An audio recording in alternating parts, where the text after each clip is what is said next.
It's really wonderful to see so many people here today, and it's a truly international feel. We've got people from all over the UK, we've got people from Spain, that's my daughter, the Greek islands, Netherlands, Orlando, Hong Kong. Thank you so much for taking the time to be here for Kirstie and Lewis's special day. Never far from our thoughts are a few people in our family who were taken from us far too soon, who are, I'm sure, with us in spirit, and they're never too far from our thoughts.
Welcome everybody.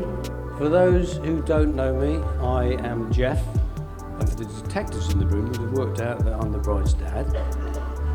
And I'm normally the one behind the camera at these events, hiding. There's no hiding today, unfortunately.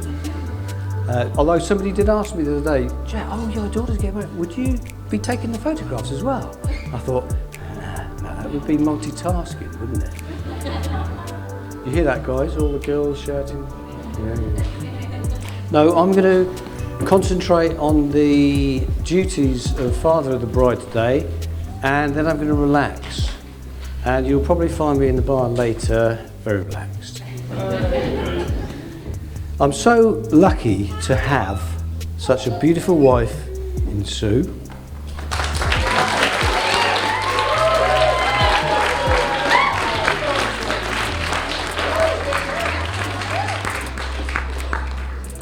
Three beautiful daughters.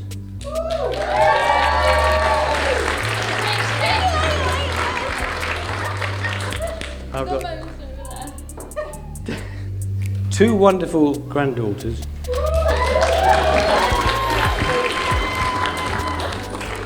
But I can't help but feeling a little bit out of sorts today because normally I cannot get a single word in edgeways. Kirstie, I am so proud to call you our daughter. What a fantastic service, I'm sure you'll agree. The weather did its bit for us as well.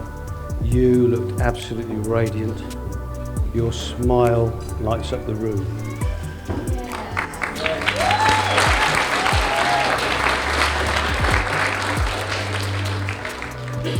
Kirstie is our middle daughter. And if anybody's heard of middle child syndrome, yes, folks, I can confirm it is a thing. Possibly due to a rather bossy elder daughter. She was going to stick up for herself and push back sooner or later, and believe me, it turned out to be sooner. one thing with you is your hair. The curly hair, naturally curly. That is natural, folks. People used to come up to us in the street, in supermarkets. How do you get all those ringlets? It just happened, and they wouldn't believe us. I'm so glad you didn't straighten it tonight, because I loved it. But she did develop a habit of biting her nails, and not her fingernails.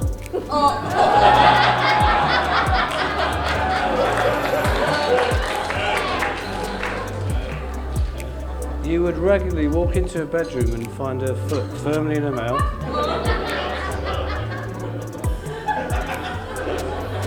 And on one occasion, she pulled so hard on a little toenail that she pulled it clean out.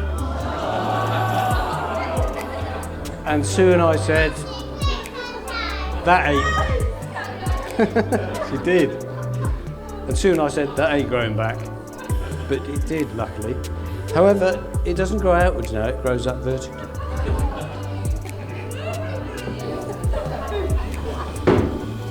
Kirstie was always the daredevil growing up as well, and in 2002 we went off to Florida, Disney World. Kirstie was 9, very petite, but she was the daredevil. She wanted to go on all the scary rides with Dad, who'd planned this whole trip like a military operation.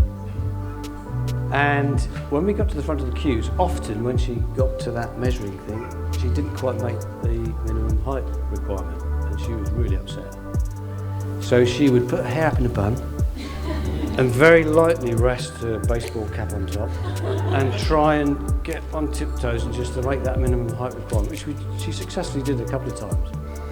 And yet Lauren was tall enough to make those rides, but she went sort of like that because she didn't really want to go on those rides with Dad.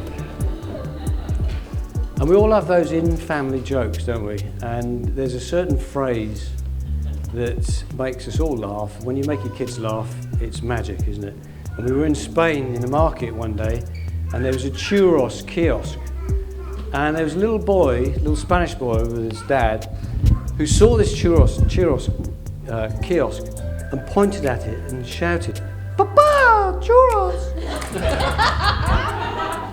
And I imitated this and found it made the girls laugh, so it became one of those things. And so occasionally, even if I phone Kirstie up now, when she sees my name on the phone, she'll answer it, "Papa!" And I've even got a tie clip that says, "Papa!" with today's date.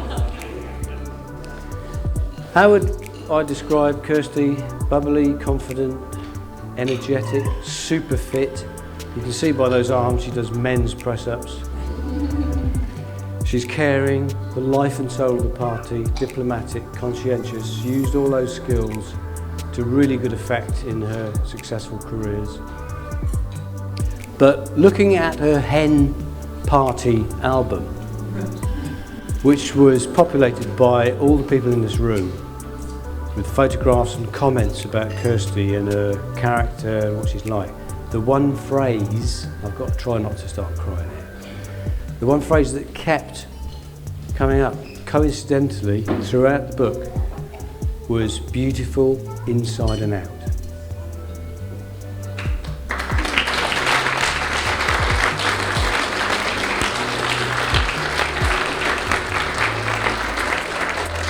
And that's what you are, babe.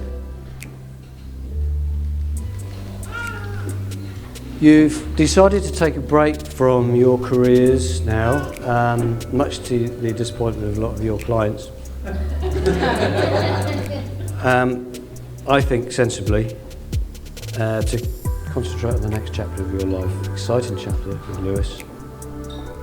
And I'm sure Lewis is going to talk about how they first met and all that sort of stuff, but from our perspective it seemed quite a whirlwind romance. But as soon as we got to know Lewis, we realised that she couldn't have found a more caring, loving partner to spend the rest of her life with. Welcome, Lewis, to the family.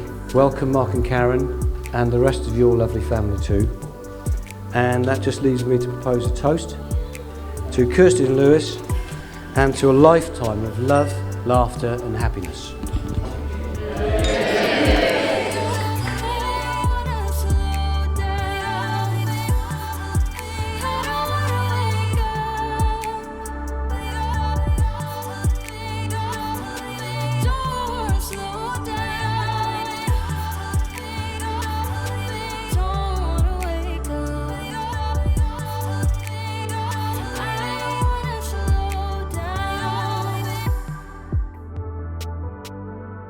Kirstie, I give you this ring as a symbol of my love and commitment. as a symbol of my love and commitment, And as a pledge of our marriage. and as a pledge of our marriage. With this ring, I thee wed, and I promise to love, and I promise to love, respect, respect, and cherish you always. and cherish you always. Well, it is art day, isn't it? It's a ring day. That's perfect. So, Joe, would you like to offer Kirstie? Thank you, kind sir. Thank you, Joe. Well, place that on the tip of Lewis's finger and repeat after me. Lewis, I give you this ring Lewis, I give you this ring as a symbol of my love and commitment, as a symbol of my love and commitment, and as a pledge of our marriage. and as a pledge of our marriage. With this ring, With this ring, I thee wed, I thee wed, and I promise to love, and I promise to love, respect, respect, and cherish you always. and cherish you always. Lovely. If you place the ring. Oh, yes, lovely. It's been That's very a lane on positive.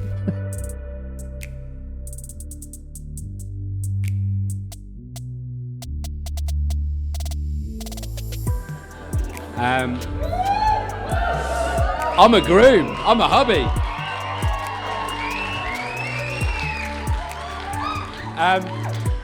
I know not many of you are here to hear what I've got to say today, so I'll try and keep this short. As Kirstie knows, it's amazing what I can achieve in 2 minutes. She's also aware that if I happen to start crying halfway through, it may take me a little longer to finish. Firstly though, thank you all so much for coming and celebrating with us today. It's an absolute honour and you've made our day. There are, however, a few people that deserve a special mention. Jeff and Sue, you have raised 3 incredible daughters, one of whom I am now proud to call my wife.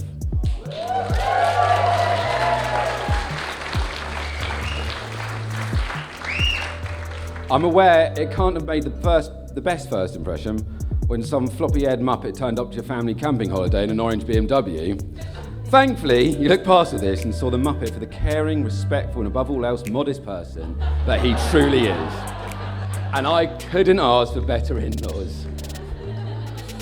Mum, Dad, you've always been there for me, even in my worst times. But looking at myself, I'm sure you must be very proud to call me your son. You both adored Kirstie from your first meeting, despite her being from Burgess Hill. You were quick to make her part of the family, and almost certain you now like her more than you like me. Kirstie's bridal party, her sisters Lauren and Chloe, her sister from another Mr. Mel, and her mister from another sister Daryl. You guys have managed to throw Kirstie about a week's worth of hen parties and have shown her nothing but the love she deserves. I'm so grateful for the support you've all shown goes throughout her life, and I'm so proud to have you as a part of mine.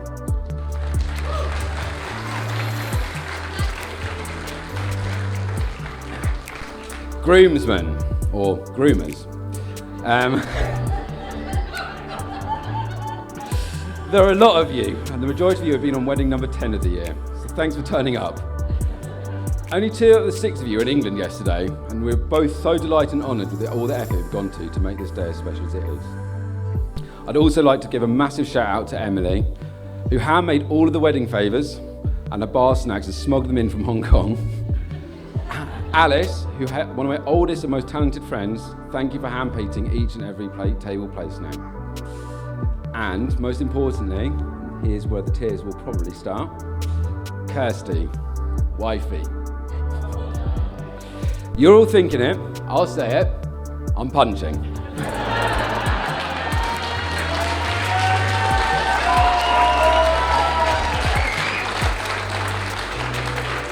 Thank you for today, for organising every detail, taking every call, making every booking, and making today as wonderful as it is. You're the most remarkable person I've ever met. Oh, here we go. The most beautiful person I've ever seen. You only ever want the best for everyone and only see the best.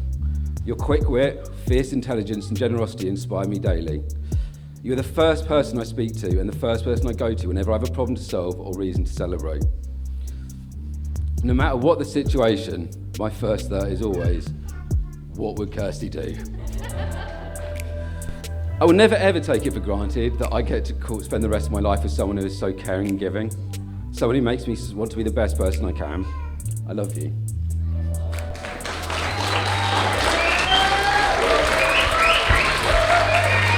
I love you. I always say to myself, the world needs more Kirstie, and I think we can all agree that our lives are significantly better for having Kirstie in them. So please raise a glass for a toast to Kirstie, the most incredible woman, my wife.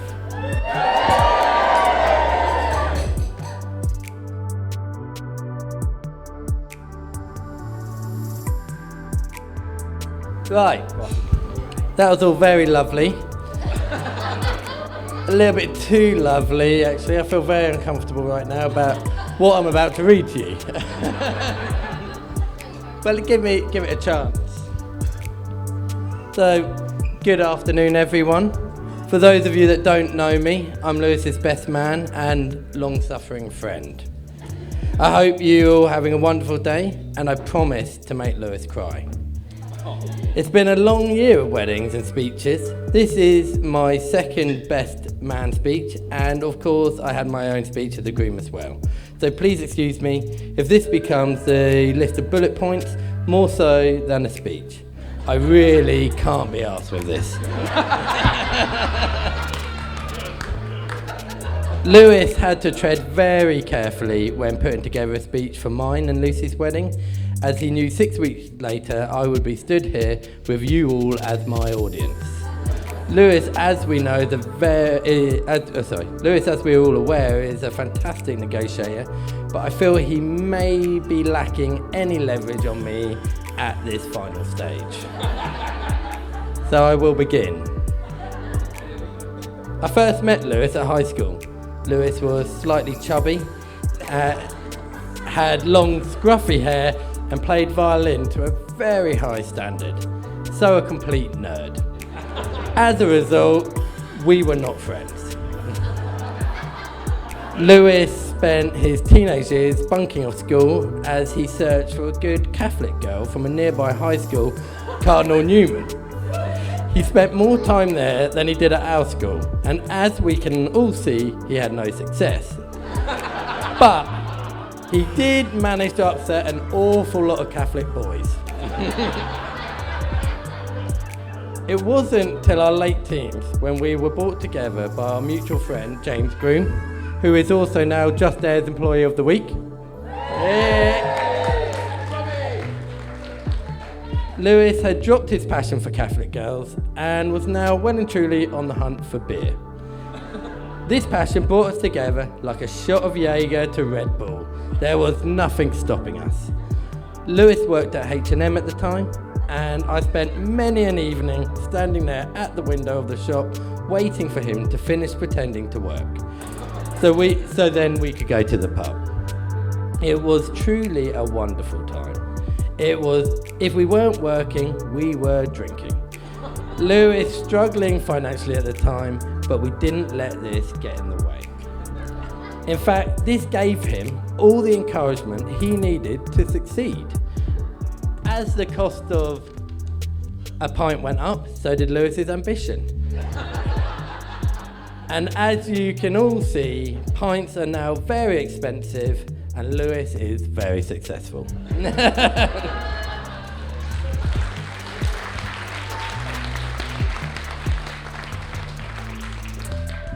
So it's 2016.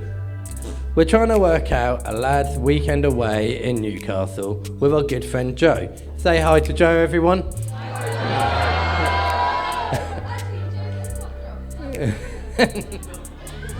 We could only find one weekend that would work, but to make it work, Lewis would have to pick me up from Stamford Bridge at 9 p.m. after I'd finished working and drive throughout the night all the way up north. So that's exactly what we did. Lewis swung by the stadium in the Dream Machine, his Peugeot 206, and we hit the road. It was 4 a.m. by the time we arrived, where we were welcomed by a bleary-eyed Joe in his dressing gown holding a couple of lukewarm beers. We drank the beers and hit the sack in anticipation of what the rest of the weekend had in store for us. Later that morning, we were woken up by a very excited Joe. He had a great idea of going to do an activity. We're going trampolining, he said. This is not what either me or Lewis had in mind, but we went along with it. As expected, this was a very strange experience. We were the only adults participating. But we gave it all we had. Anyway, later in the day, we made it to a bar, or two, or maybe three. I can't actually remember any of it. In fact, I can't remember any nights out with Lewis. What I can remember is the end of the night. It's been a long day of drinking and jumping. I'm going to hazard a guess of at least 10 hours. Joe's done. He's absolutely done. So we're going to head back. We jump in an Uber and we're heading back to Joe's when suddenly Lewis shouts, "Stop!" The Uber driver slams on his brakes and Lewis exclaims, "I'm not done." So me and him jump out the car, leaving Joe in it, and we head straight to the first club we can see. It's completely empty. This doesn't stop us. We rock up to the bar, order a couple of vodka and cokes and take a seat. We take a sip of our drinks. It's absolutely disgusting, but we continue anyway. We're halfway through before we realise it's 100% Coke syrup. It's pure sugar. We're now both close to being sick and it's time to go home, and we never knew when to stop. Only Lewis would be able to drive 8 hours through the night and still be the last man standing. So, as some of you are aware, Lewis likes to change the lyrics of Prince of Bel-Air, so I thought I would have a go. So excuse, I'm not a rapper, I'm not very good at this. We've got no musical talent whatsoever, so it's gonna be the tune, you've got to try and remember it. Now this is a story all about how Lewis's life got turned upside down, and I'd like to take a minute to change the page.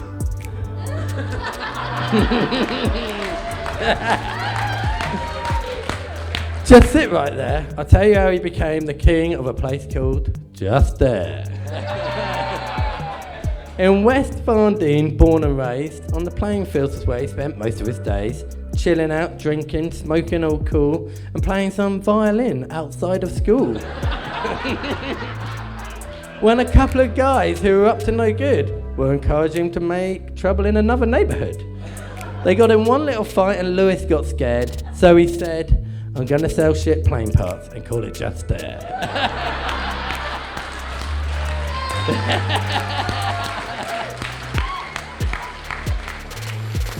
He bought a slide, and when it came near, he noticed it was broken. He said, "Perfect, let's get it to Just There." He pulled up to the warehouse around 1 or 2. He yelled out to Brum, "Grab some gaffer, I've got a repair." He looked at his kingdom. He was finally there to sit on his chair as the king of Just There. That was dreadful. I gave it a go. Anyway, it's nearly over, so don't worry. I remember the phone call I got from Lewis after he first met Kirstie. Or we got from Lewis, because me and Lucy were in the car. It felt like it went on for hours. Me and Lucy actually managed to drive all the way back from Cornwall. I'm not exaggerating, it was the entire way. I had never heard him so excited about anything. That's right, he was more excited than he gets about rusty aeroplane parts. I hope I have managed to enlighten you all a bit about what it's been like to be so close to Lewis for so long. Lewis, thank you so much for asking me to be your best man today. It's been an absolute privilege. Who would have thought it? We both got married.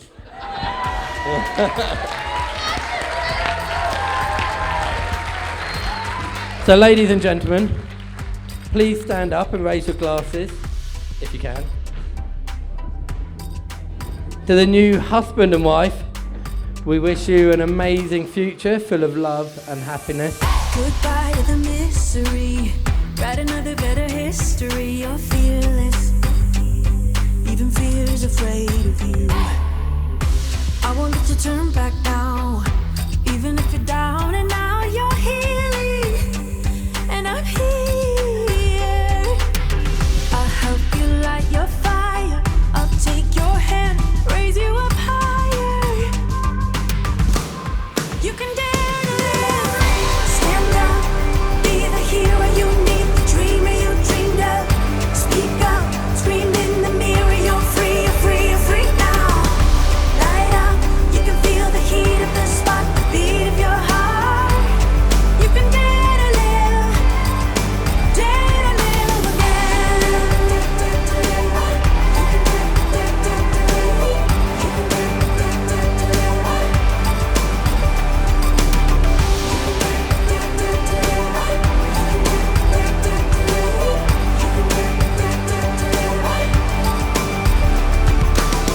I'll help you light your fire. I'll take your hand and raise you up higher. You can.